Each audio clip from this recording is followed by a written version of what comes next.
Greetings, Dapplings, and welcome to a new first taste for the channel, where today we're going to be checking out Captain of Industry.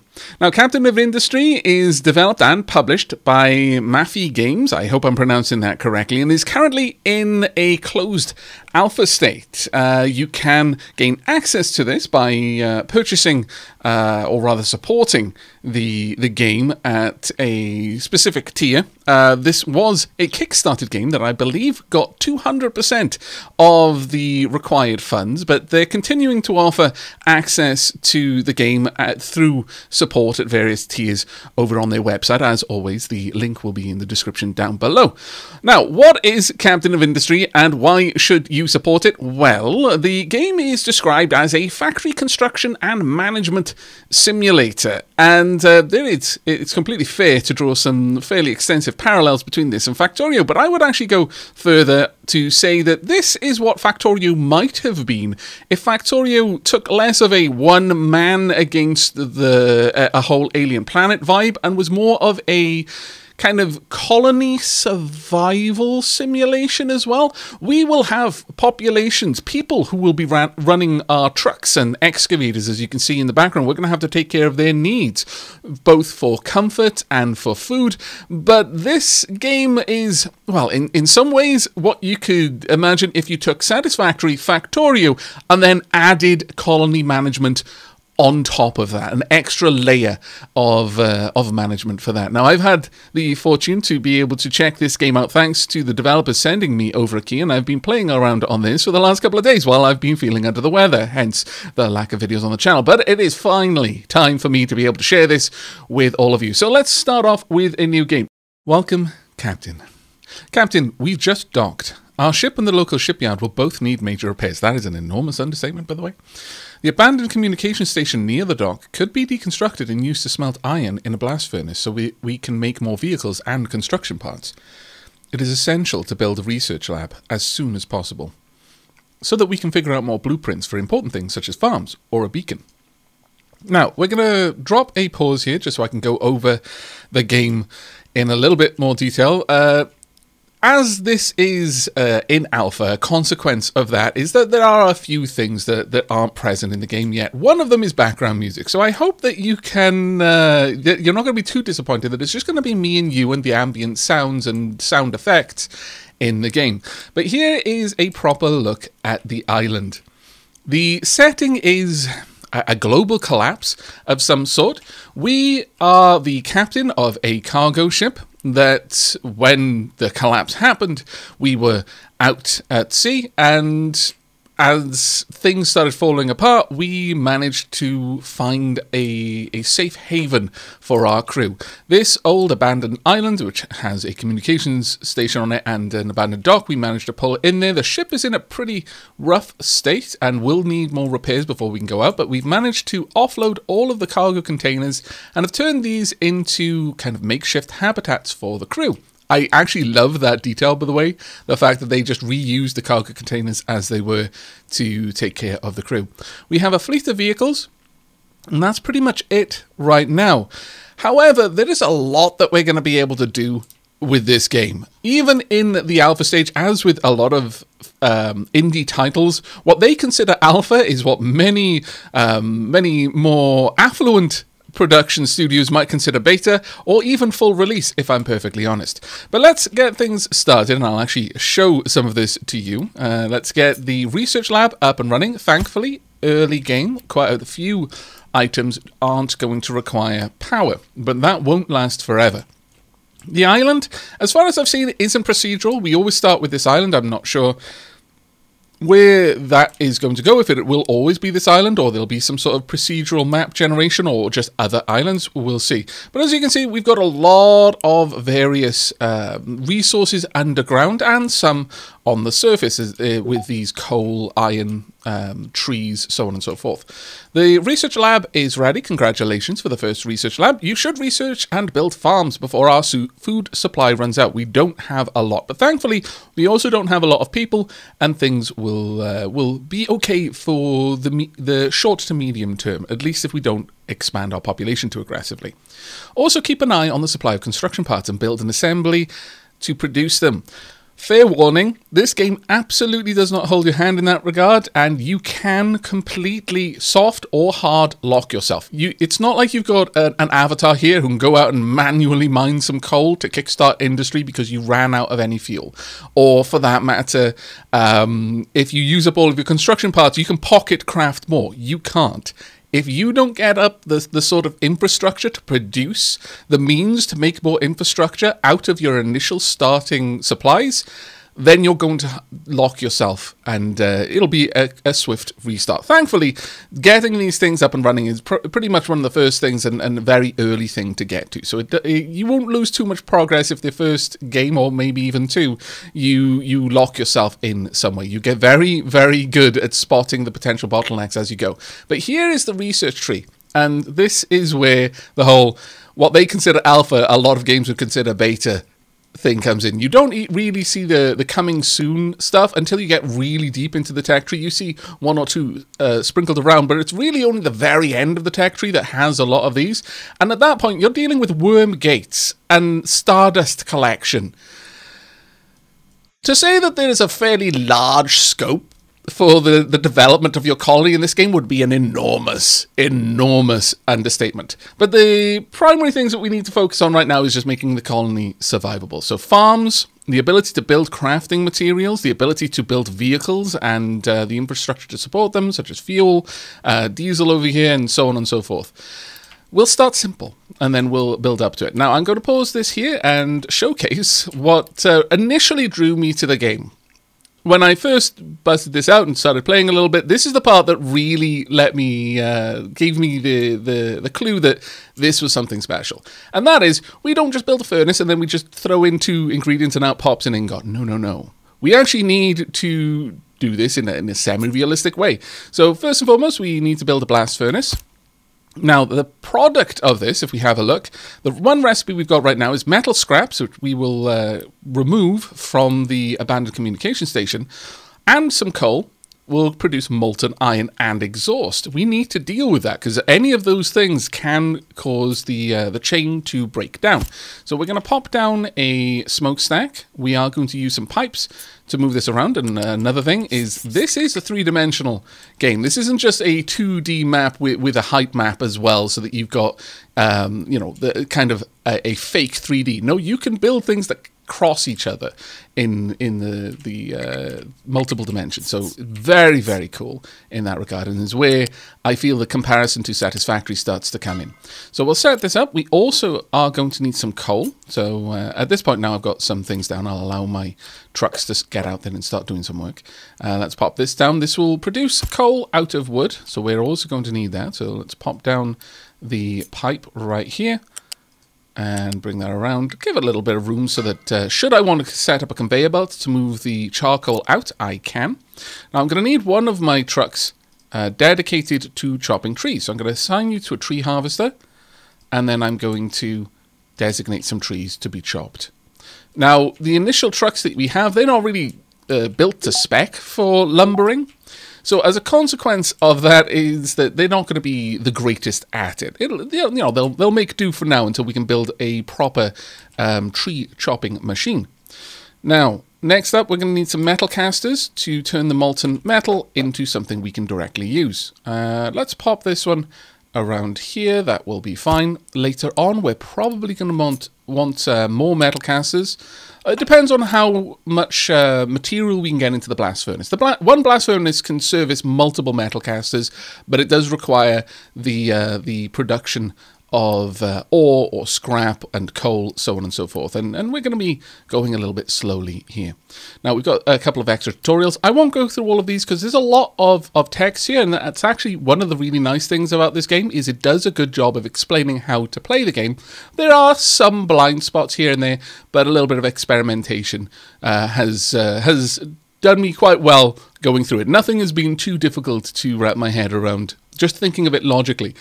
One thing I will say, though, is I did have to try and unlearn a bit of the expected gamification behavior of similar titles in this genre. because this one does tend towards the more realistic. So there were a few times when I would build something, and my full expectation was that it would just kind of wave its hands and vaguify certain details. And no, I was expected to take care of those details. For example, a steam generator. This one actually did catch me off guard, and it took me a little while to figure it out. I couldn't work out why my steam turbine wasn't working. It's because you didn't just need to pump the steam in. Logically, you need to vent the steam out, or rather the low pressure steam out the other side as well. I didn't really think about that, and so word to the wise, you got to have an exhaust on your steam turbine, otherwise it just clogs up full of steam. Go figure. Right, now this is going to take us a little bit of time to go, but farming should be there in just a moment. We have got speed controls over here, which is thankful, because sometimes you do have to wait on things. Now, we've got farming. That's going to take care of our population. Next, and probably the most important thing we can get, is the assembly. This will turn iron and wood into construction parts. Very, very necessary. There is weather in the game, and indeed the weather is important because this is how we get water early on, and actually for quite a lot of the game. Now, let's. I'm going to pause this here, and I'm going to place down a farm quickly. Now, let's pop one down here. Now, the beautiful thing about farms, first and foremost, they will use water, and early farms require rainwater. There's no other way of delivering water to them. Crops do all require water. Some of them are less sensitive, and so they can go for longer without water, without dying. They will slow their growth down, or indeed, in some cases, completely stop it. You do have crop rotation, and it's if you've played Surviving Mars, this will probably make a lot of sense. Basically, certain crops will take fertility out of the soil, certain crops will add it to the soil. The output is based directly on the percentage fertility. So, for example, this potato here will give me 30 food at 100% fertility. At 50% fertility, it'll give me 15 food at the end of 6 months. Bear that in mind. So, rotate the crops actively to try and keep fertility at maximum. If you're in a pinch, then you can afford to drop fertility down, or just, barrel through and just produce food for a little while, but you are eventually going to want to address that and put things back to rights. I've rotated around the crop rotation there so that ideally every 6 months I'm getting some food there, because this will every 4 months I will need to take out to produce a little bit of green manure. So they don't grow at the same speeds, and so eventually they will move out of whack. But I think 3 would probably be a bit overkill right now, so I'm actually going to stall this from starting. This way we don't extend ourselves too far, but 2 farms I think would be ideal. Right now our little container city, pardon me there, a little bit of a frog in my throat, is doing okay. It's currently got 44 out of 200 food there, and we can actually click up here. Now, Unity. This is what we're currently using to research, and it has other uses as well. You can use it in certain specialist buildings, such as to attract more people to the colony. Their population will grow passively if you let it, by the way. But again, you're talking on a fairly long to mid term scale there. However, Unity can be used to boost buildings, and this is actually something I quite like. For example, down here I could boost with 0.5 Unity per month, and I'd double the throughput of the building, and I'd also ignore electricity demand. So a really high electricity consuming building might be good to use a boost on, just because you can. Now, the way I see that, rather than like magic hand waving, I see that as people being willing to put in more effort. Even with regards to the electricity demand being ignored, perhaps people are producing through manual effort. For example, if they were using electricity to drive some sort of motor to create mechanical rotation, maybe you've literally got people there with hand cranks.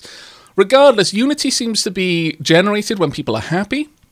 So right now we're actually generating a positive income of Unity, and we can spend that by saying, hey, look, I know I'm asking a lot, but this is for the greater good, and the whole settlement will benefit from this. And so people are willing to pull double shifts, work harder, work faster, do things in a much less optimal way. Again, the whole hand crank scenario.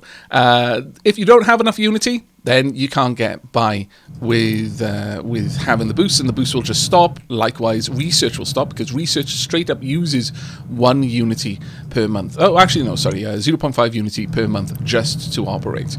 Likewise, all vehicles have maintenance. Now, they have started off the game with a lot of maintenance, just to give you enough time to get to the point where you can actually start producing maintenance that you can apply to your vehicles. All buildings, or at least most buildings, and all vehicles require a steady input of maintenance to stop from breaking down. And the less maintenance they have, the lower below 100% they are, the more likely they are going to have a breakdown.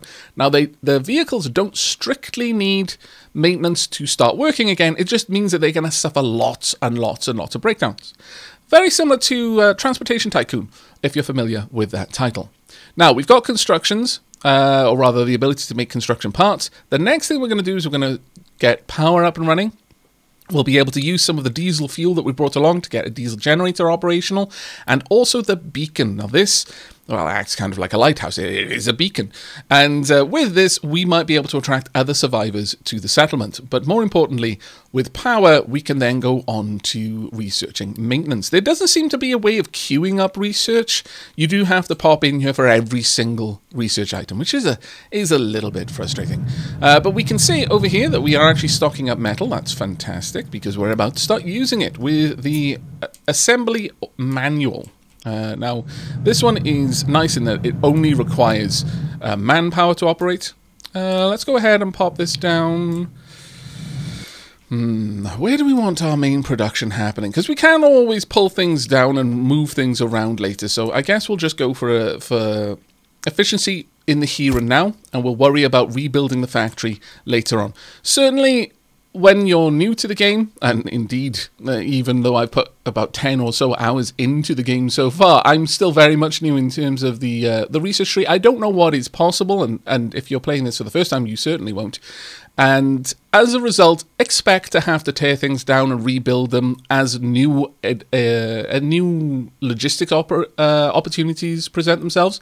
For example, conveyor belts are going to completely change the layout of the factory, and pollution will change where you want to build things, where you're going to want to have your citizenry housed, indeed where you're going to have your farms, so on and so forth. But now that we have this up and running, we can use wood and iron to produce construction parts. So that first potential roadblock has now been cleared. Whilst we're at it, and now that we've got construction parts on their way, I'm going to build a second metal caster here, just to make use of the fact that we are actually producing more than one single metal caster can use. We aren't quite producing enough for 2, but that's fine. Let's get that up and running right about there. It'll take us a little bit of time to get that all on the go. Now then, we've got a bit of a wait until power and beacons are set up, so I shall bring you back when we're done with that research.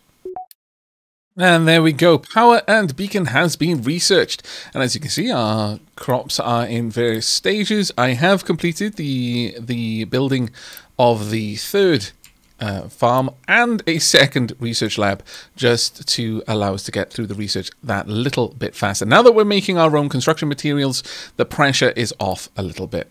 Now, the next one we're going to go for is immediately maintenance. This will allow us to, well, there's 2 recipes. We can either use iron and impure copper at a worse ratio, or iron and refined copper effectively at a much more favorable ratio to produce a bunch of maintenance. Now, a month is about a minute's time in game, so bear that in mind. But the first thing we're going to need to do is set up a diesel generator. Now, you'll notice that there is a pipe input here, and that's for fuel that will eventually be used for our ships. It doesn't necessarily need to have the diesel generator over here, but honestly, we're going to be moving away from diesel generators as soon as we possibly can, so the initial setup should be fine right there. And then further to that, we're going to want a beacon, and I may as well just tuck that one in back here. Since these buildings require no direct inputs, you don't need to worry about it. Now, one nice thing about the power in this is you don't need to worry too much about the power poles. That detail is on such a small scale that it's assumed that the game just takes care of it, that there are power lines being run everywhere. You're more worried about the macro logistics rather than the micro logistics. You're not having to run every single copper cable through a wall to make sure that your components production is being powered or the lights turn on. But you are having to worry about getting the fuel piped to the diesel generator to make sure that it can actually produce the power, so on and so forth. So it's a small detail you don't have to worry about. Now, would I actually enjoy having to worry about the wire spaghetti? If I'm perfectly honest with you, yes, I would. But, you know, it's not something that I am deeply missing, let's put it that way. Right now, we don't have the workers needed, so I'm going to have to pause the research lab here. That's fine, though, because, honestly, we were using a lot of Unity as is. This is going to use a tremendous amount. That one beacon is using up as much as 2 research labs, and it's using power. But hopefully that is going to help us out with bringing in some more people. Now, we're not too far off the next item of maintenance. As for food, well, it's not going great. We've been delayed by 8 months so far, but we're almost there with the harvest on our first crop year. 4.8 months on the next harvest of potatoes, and over here 3.5 months on this harvest.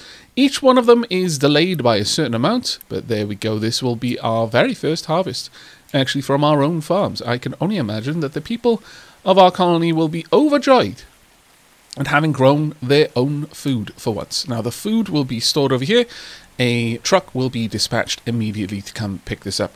The trucks, for their part, actually do an amazing job at prioritizing things intelligently. But you can override their default behavior once you get to storages, and especially once you've got transport belts, you can really change the way that the trucks will prioritize certain buildings and whether they will visit a building at all. But we've got our first group of refugees. Refugees have joined our island. Good job, Beacon. Not good job, Commander, for building Beacon. No, good job, Beacon. Ah, humans. They will pack bond with literally anything. They will anthropomorphize anything they see, especially machines they rely on. But, well, there we are. We got some extra copper, rubber. That's very good, because it's going to be a while before we can make our own. Some iron and some extra diesel. Hooray indeed. Hooray indeed. Research complete on maintenance. Fantastic. The next one we're going to need is vehicles and mining. That's actually going to be a big help for us, because once we've got that, we can actually start tapping into coal, iron, copper, sand. There's gold over there. There's going to be a very long time before we need any of that, though.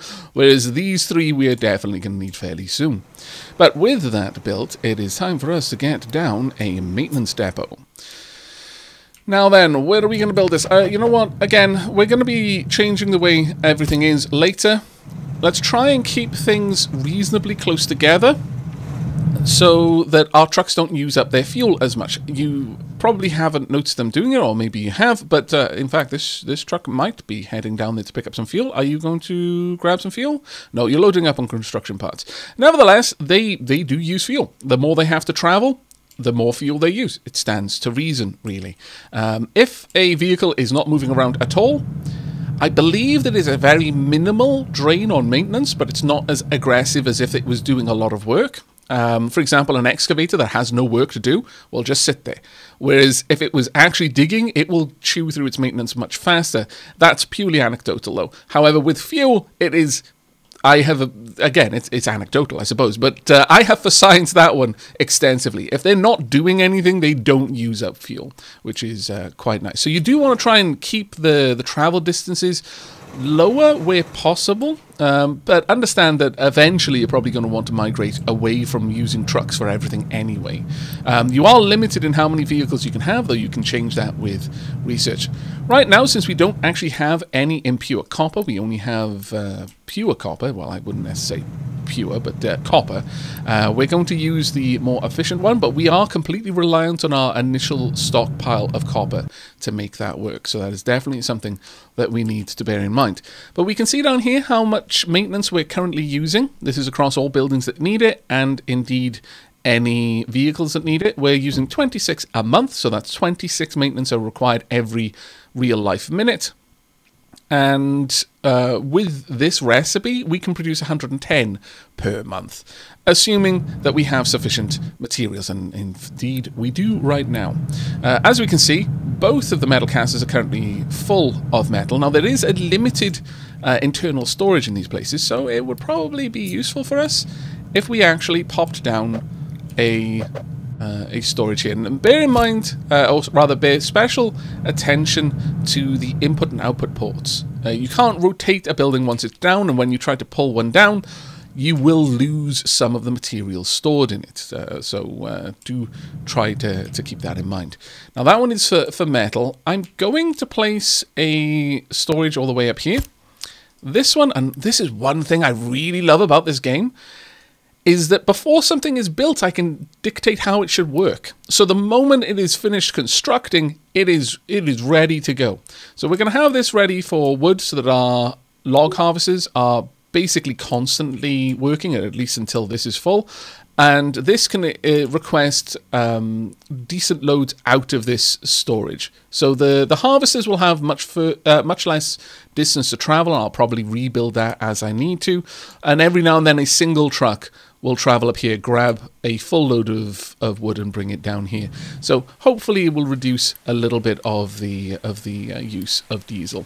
This one will be set up for iron for much the same reason. Now I could unload everything off the shipyard. Don't really need to though, but you can't put things into the shipyard. Bear that in mind. I could clear it up because there is an internal cargo for the shipyard, and eventually, once we've repaired the ship and we're bringing the ship back and forth, if this internal cargo is full, the ship can't unload. So, you know, to a certain degree, it is worth emptying it, but you can never use it as a storage area. We've got some more peeps drop by. Ooh, starting to get a bit too close there. Let me pause the beacon so that we don't end up with homeless settlers. That would be very bad for our Unity. And this will allow us to restore some of our Unity as well. Currently, we only have a maximum capacity of Unity of 25, so it's always better to be using it if you're near that cap. But we've got some copper, rubber, iron, and a bit more diesel as well. And on that note, let's go ahead and convert more cargo containers into housing. Let's go ahead and pop that one down right there. Okay. Now, the way that these work, these little icons here, they are mutually exclusive. You can't have one that is keep that full and empty that much. They will override each other. If you have any amount of keep full, any amount, then trucks will only ever deliver to it. They will never remove from it.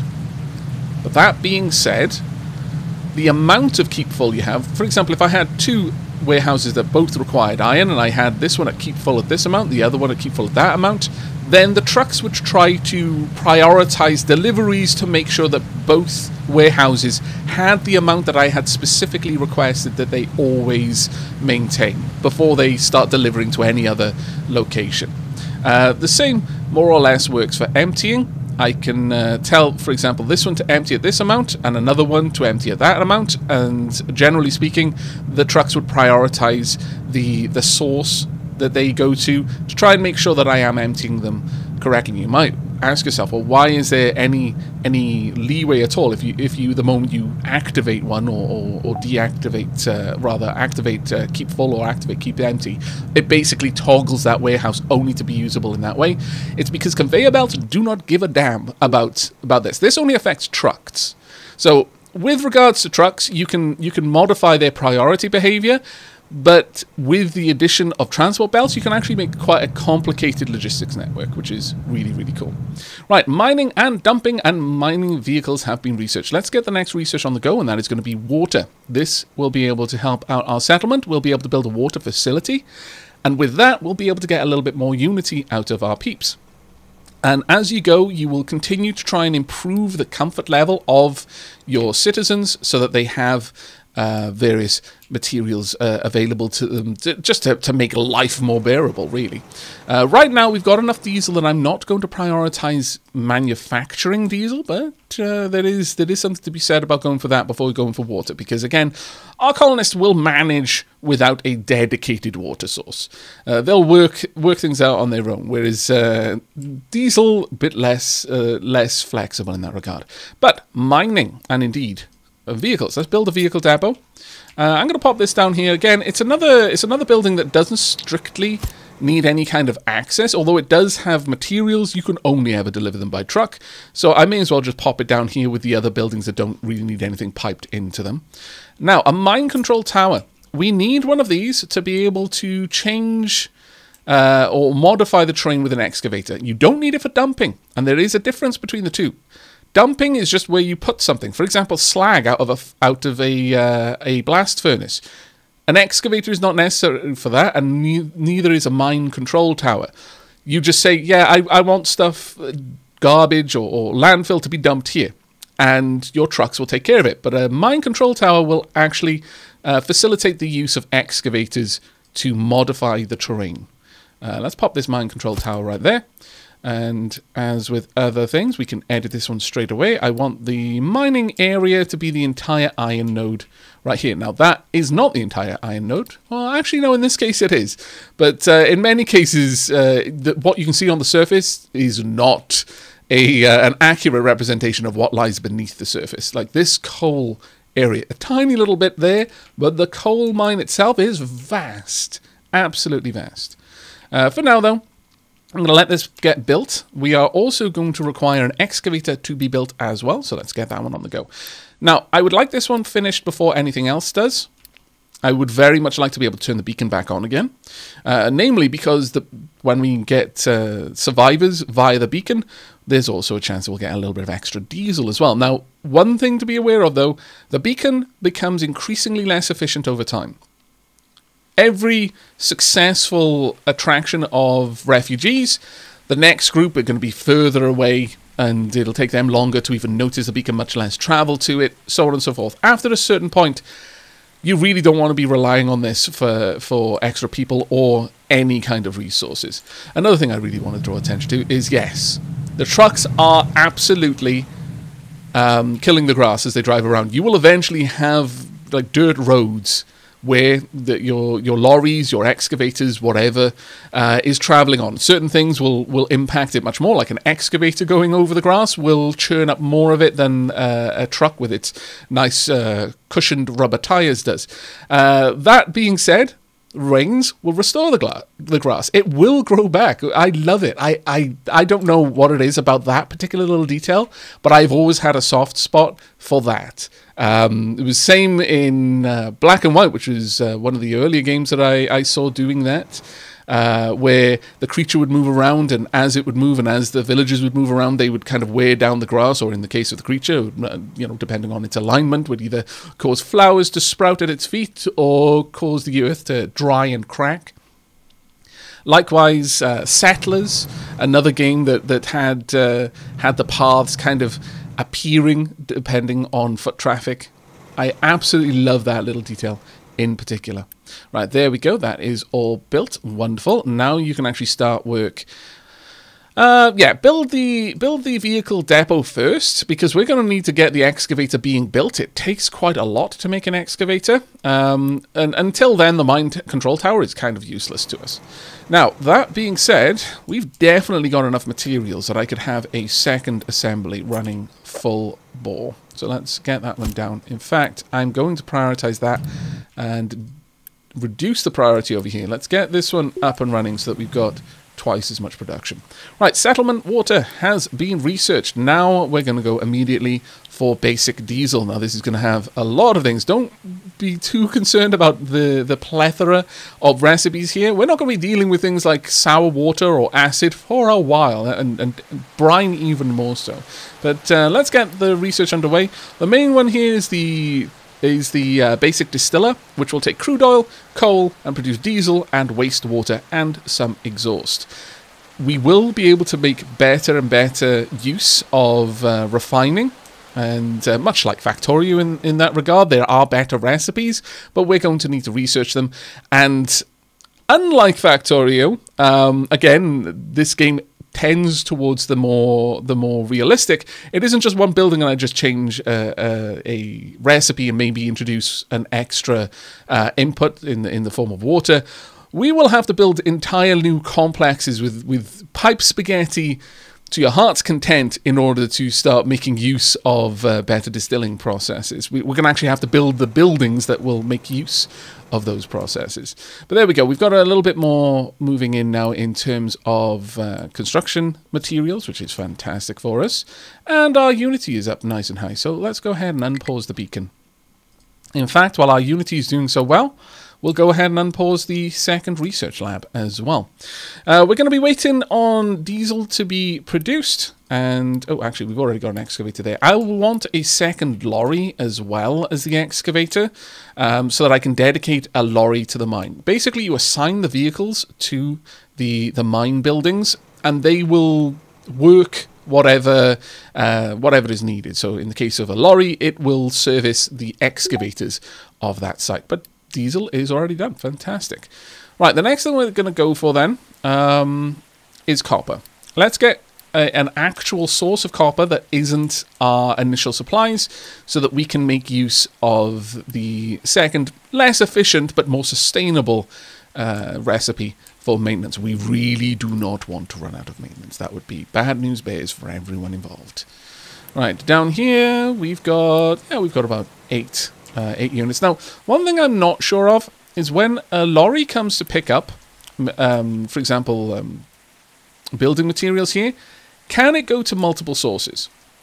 So, for example, if this one is going to try and build up the mining area there, no, I think each one will only grab a single load. So, that is a case in favor of building up a centralized storage. So let's get that one there.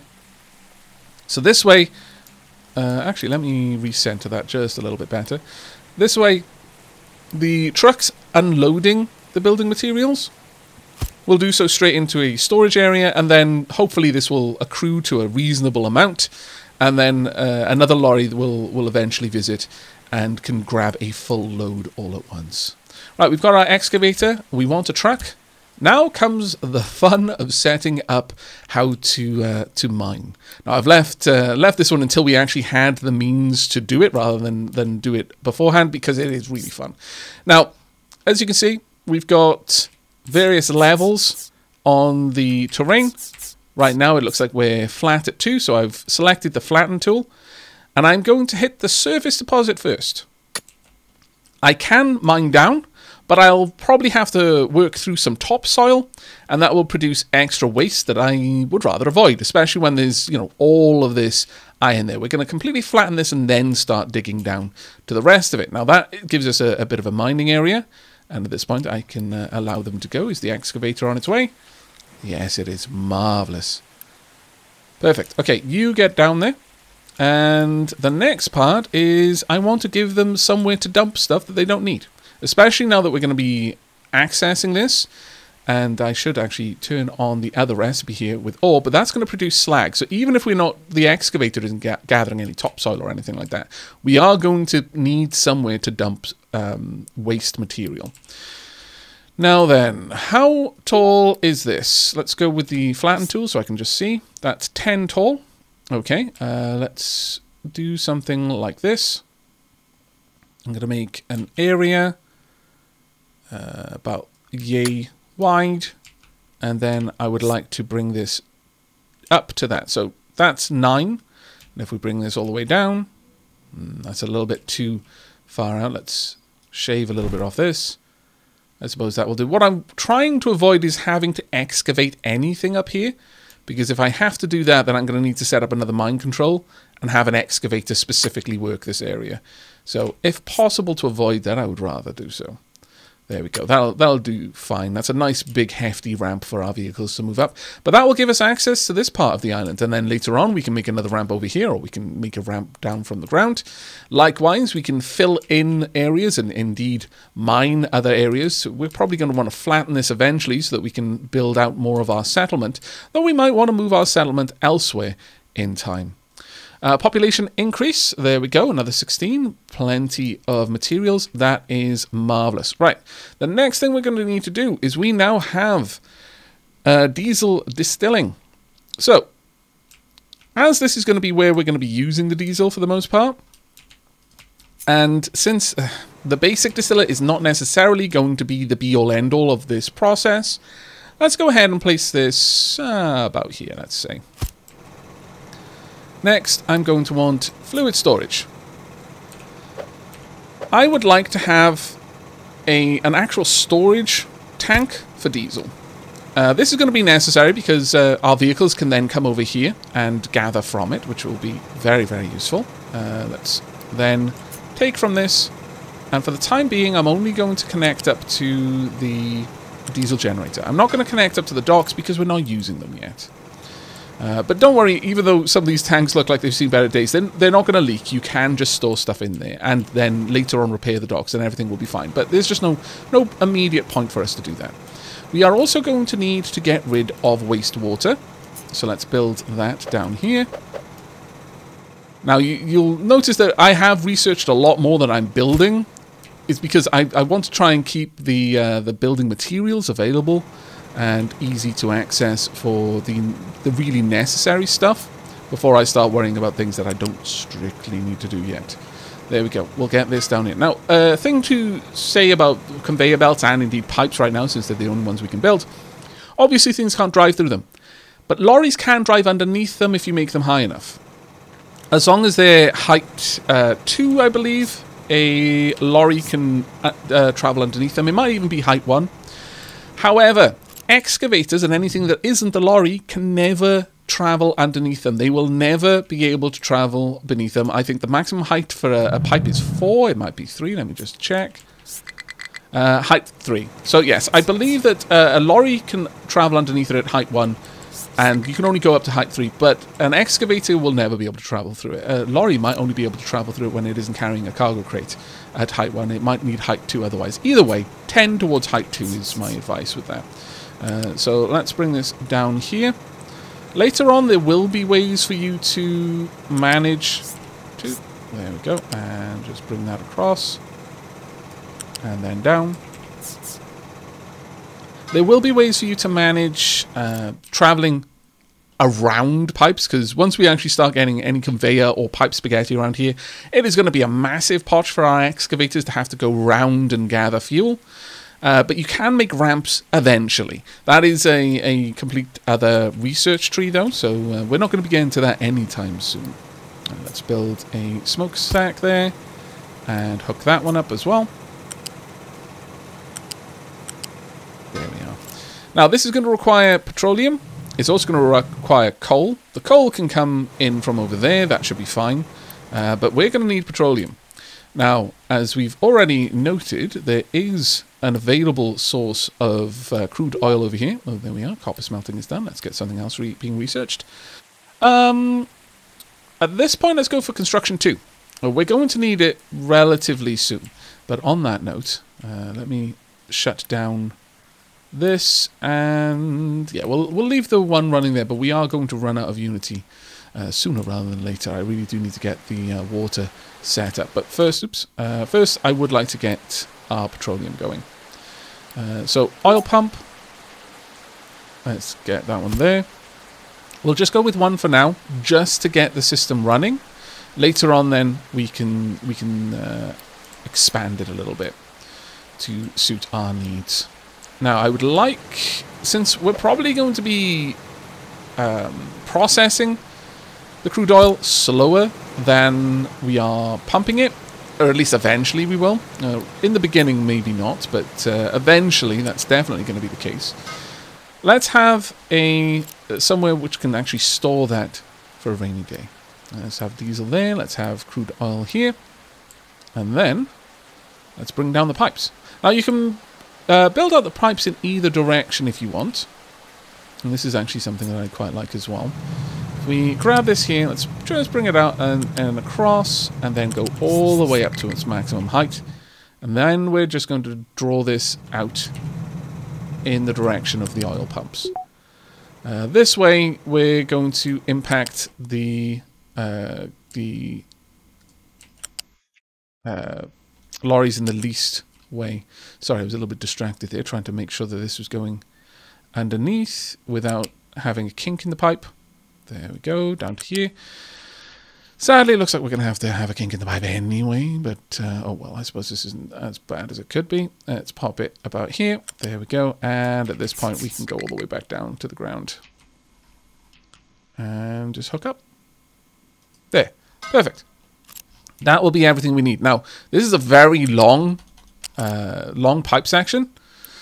If we have a look at that, oh, did I put a kink in the pipe? Oh no, I didn't, but I did load it. Ah, well, it's built now. Sadly, with these pipes... No, I'm going to fix it. You know I was going to. It would actually cause my brain to itch if I didn't. Be right back. There we go. All right. Now, one of the things I was going to say about the pipes is the distance and indeed the height adds requirements to the materials to build it, as you'd probably expect realistically. That's going to cost us 86 construction parts. That one piece of pipe is more costly than most of the buildings that we've made up to now. But the other thing that we can do is we can toggle the direction of the pipe, which is actually marvelous. Now, we can't easily see the direction down here, but if you look over here, once the pipe is made, you'll have these little white arrows, and you can just change the direction that anything will flow through without having to reconstruct the pipe or anything like that. It's just literally just changing the direction of the pump, so it makes sense. But that is quite a nice little quality of life thing there. Same with conveyors, same with molten channels, so on and so forth. Right, we've got a few more refugees here. Get a little bit more diesel. Fantastic. Now, I'm going to tell this one to keep full. And this will mean that, well, actually, no, we're going to take away keep full on that one for the time being, and at least until we get a later building, which is the an actual fuel station. Right now, I need people to be able to take out of this, because if my vehicles... if this is the only place that diesel is, and eventually that will be the case, my vehicles need to be able to pop in here and refuel themselves. Right now we've got diesel in the dock, and I would like that to be emptied in there. And indeed it is being emptied in there because I'm actively trying to empty out the cargo of the dock. But you do need to be aware when you're doing things like restricting access, saying that something needs to be kept full or kept empty, that it can have... unexpected consequences. Also, we have stopped excavating, or rather, we've stopped harvesting trees. That's a bit of a problem. Thankfully, we still had a fair old bit of coal built up, but I imagine... Oh, no, actually... oh, of course. we haven't actually set this one up to hold any wood. That was very silly of me. But our logging vehicles, it looks like they only just ran out of stuff to do, so that's not too terribly bad. Now, the next place that we're going to need to turn our eye in regards to excavation, we're going to want another excavator and another truck, is probably here. Coal. It is going to be significantly more efficient for us to mine coal than to produce charcoal. Once we've got coal mining happening, I'm going to turn off the coal maker. The wood can then be reserved for making construction materials, because we're always going to need wood in that regard, or at least as far as I've seen. Perhaps later on we can actually have some sort of tree farms, etc., etc. But right now we are limited in that regard. Now, where is the beginning of the coal seam? I don't want to build this on the coal seam, because eventually I'm going to want to excavate down to it. But this will do for now. Let's edit this area and make it... Oh, actually, we need to be a little bit wider than that. Let's go here. There we go. That will do nicely. And whilst all of that's going on, we can already set up the mining area. So we just want to go for the surface coal for the time being. It'll be easiest for us to access. There we are. Perfect. That will do. Now, as soon as we've got an excavator and another lorry, which actually shouldn't take us too long, we've run out of iron, sadly. Though both of our assembly plants, they're doing okay. They've managed to get a decent stock of iron in there. We need to set this one up to understand what it can do, and that is get rid of wastewater there. Now, I'd be surprised if there is actually any petroleum in the pipes. No, there is not. Okay, well, that's fine for now then. While we're waiting for the pump jack, the pump jack's up and running. Fantastic. While we're waiting for the pipe then, we can instead turn our attentions back towards our makeshift city over here. Now, these do need to be built next to each other. Later on, I believe you can like designate a new city to be built. But for the time being, we have to build off this city. As such, this tile is unusable. These tiles are unusable. So I can place my water input pretty much wherever I want, really. And I'm going to say down here would be the better place for it. So let's go ahead and build a water treatment facility. Well, if I'm perfectly honest, it would be a little bit better over there. But sure, I guess if we place it here, this will work out. This is going to need to get rid of sewage and will accept clean water. So let's pop down a pipe for that. We'll have the sewage pipe go up high. There we go. And ideally, we want to bring this down around here. And then have that hook up to the wastewater pipe over here as well. May as well make use of that, because that's going to barely be used by this. It takes 20 seconds to make just 2 wastewater. This can handle an enormous output. It can handle basically 10 times that much wastewater. There we go. A nice little bit there. It looks like we're only ever getting 16 pops at a time. I don't know if that ever changes. But for the time being, I'm actually going to shut down the beacon so that we can focus instead on research. Let's get construction 2 on the go. And while that's happening, let's finally get some clear water for our colonists. It's been a while. I feel a little bad. There we go. Let's pop down 3 of these. Should be sufficient. These will gather rainwater. The heavier the rain, and there are differences, the better its gathering rate will be. We will then add in a storage area, because we do want to try and stockpile the clean water. We'll pop that just down by here. Notice the trucks leaving dead grass in their wake. And then have a pipe just popping out and up and around. There we go. That'll do lovely. Once all of these are made, we should be able to pipe them in fairly easily. I'm going to let them finish all of that building off, though, before we worry about anything else for the immediate term. But we are going to need to get the diesel on the go soon as well. And considering that needs 86... I'm sorry, people. I know. It would be great if you had clean water to drink out of, like, taps and stuff instead of out of rain barrels, but just a little while longer.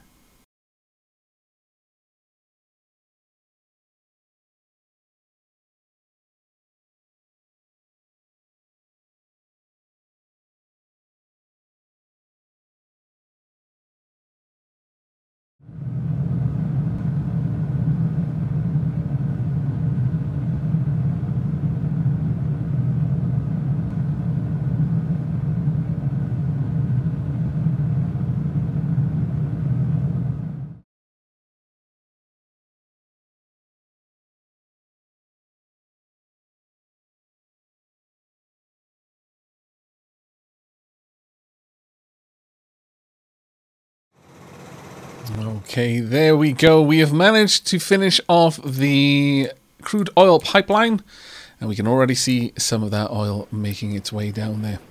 Absolutely fantastic. Okay, in your absence, we have managed to get a new excavator going over here with the coal deposit, and that will start to rapidly accelerate our production of iron, because we're going to drop off a lot more coal at once. If we have a look in there, that's 20 units. Let's actually go ahead and pause the production of any more coal from the charcoal maker. We've managed to make a bit of headway in the iron deposit over here, though we're actually at a point now where quite often the iron ore pickups have nowhere to take the ore because the blast furnace is running at full capacity already and is completely chockers there. We've managed to make a little bit of headway with research as well. We have finished construction 2. We have finished loose material storage, and we're currently working on conveyor belts, and we're actually managing to make some progress with that as well. So I'm really happy with that. But the main thing is that at this point, except for the clean water, which is on its way, we have managed the main requirements of the colony. We've got food coming in. Again, they don't strictly need water. They're willing to drink rainwater, but it would be nice to get that for them. We have got construction components being produced. We've got maintenance being produced. We're also producing our own diesel as well, which is absolutely fantastic. I am really pleased with the progress we've made with that. And just as well, because sadly, we've run out of time for today's episode. I really do hope you enjoyed this first taste. I think this game is fantastic and has an awful lot of promise. Again, this is one of those indie titles where their alpha is honestly in a more complete state than quite a lot of games are when they first release at version 1 before the first couple of patches. We have completed conveyor belts. What we will research for the future will probably be the ship dock repair, as that will give us access to a whole slew of other options as well. If we have a look down here, we do have a map that we need to get out there and explore, and there are all sorts of things for us to find, including new technologies as well. But that is going to be it for this episode. As with all of my first tastes, if at this point you have enjoyed what you saw and you would like to see some more, then do let me know down in the comments, or with a like on the video, or with both if you're feeling particularly generous. But that is going to be it from me. So until next time, and as always, our colony great.